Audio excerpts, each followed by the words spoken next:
Bien, vibración forzada, ahora causada por fuerzas de rotación no equilibrada o lo que se conoce en la industria de equipos mecánicos como lo que es el desbalanceo. Aquí tienes tu equipo rotatorio girando a una velocidad angular omega, soportado por su resorte y por su amortiguador. El resorte aquí lo puse con K en 2 para que al momento de sumatoria sea 1. Y el amortiguador por su coeficiente viscoso de amortiguamiento C. Este tipo de vibración forzada se modela con una masa MO, que es una masa excéntrica del centro de rotación, eje de rotación y o centro de masa del equipo.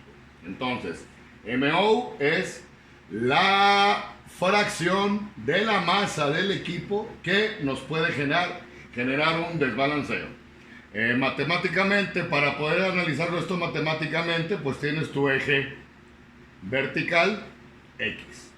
Entonces, tu fórmula o tu fuerza en función del tiempo es FO seno de omega t, lo que en este caso ahora lo vamos a adecuar a lo que es la aceleración normal y o aceleración centrípeta y o centrífuga, que tú sabes que es el radio por la velocidad angular al cuadrado. Si aplicamos la segunda ley, pues entonces masa por aceleración normal en este caso te va a dar lo que es tu FO.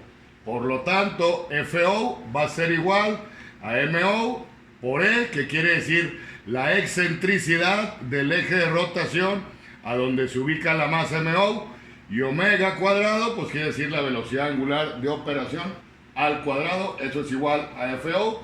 Por lo tanto, tu ecuación de la amplitud de estado permanente, de esta forma que tenías con el FO, sustituyes su valor en función de la velocidad angular de rotación, la excentricidad y la masa de desbalanceo.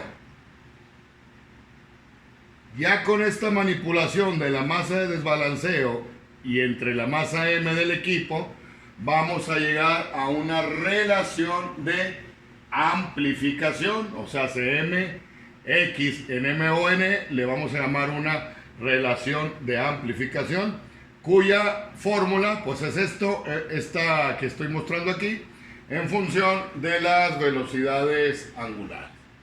¿Qué quiere decir esa relación de amplificación? Pues es un indicador de la severidad de la vibración, quiere decir en qué tanto está vibrando el equipo.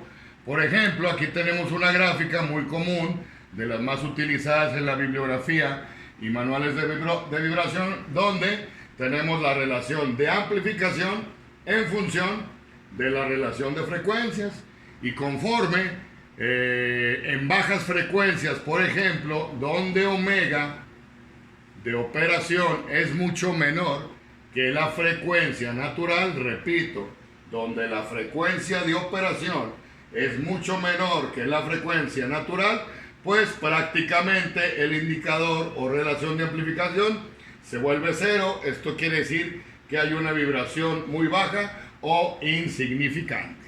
Y conforme se acerca la frecuencia de operación con la frecuencia natural o se igualan, pues esta relación de amplificación se vuelve infinita.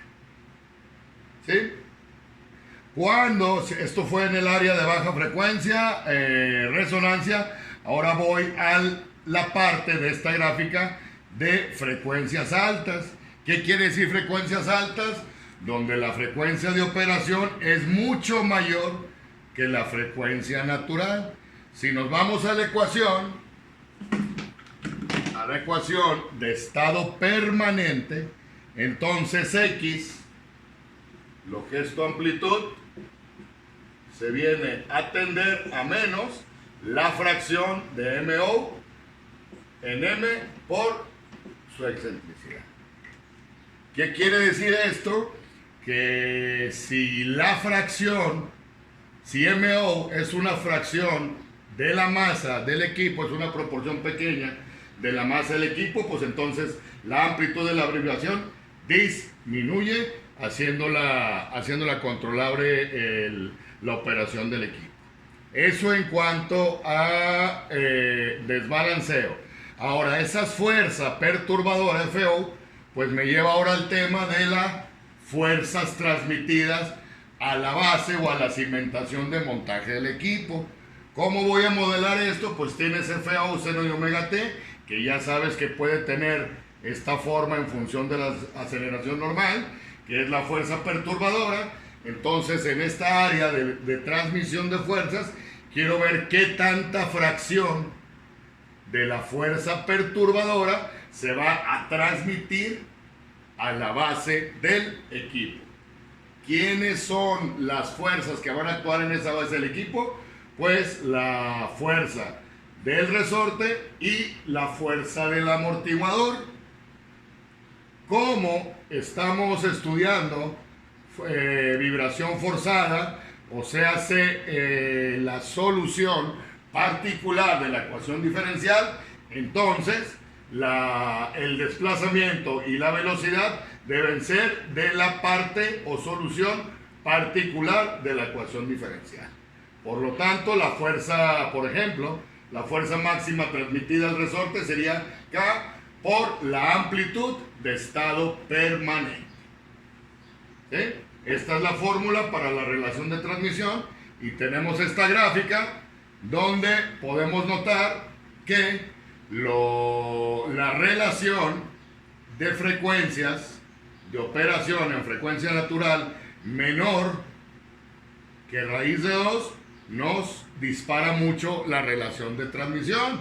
Para tener una relación de transmisión menor a 1, entonces la diferencia o desfase entre la frecuencia de operación y la frecuencia natural debe de ser mínimo raíz de 2. Esto te va a llevar a una relación de transmisión menor que 1. De aquí seguimos con los ejemplos.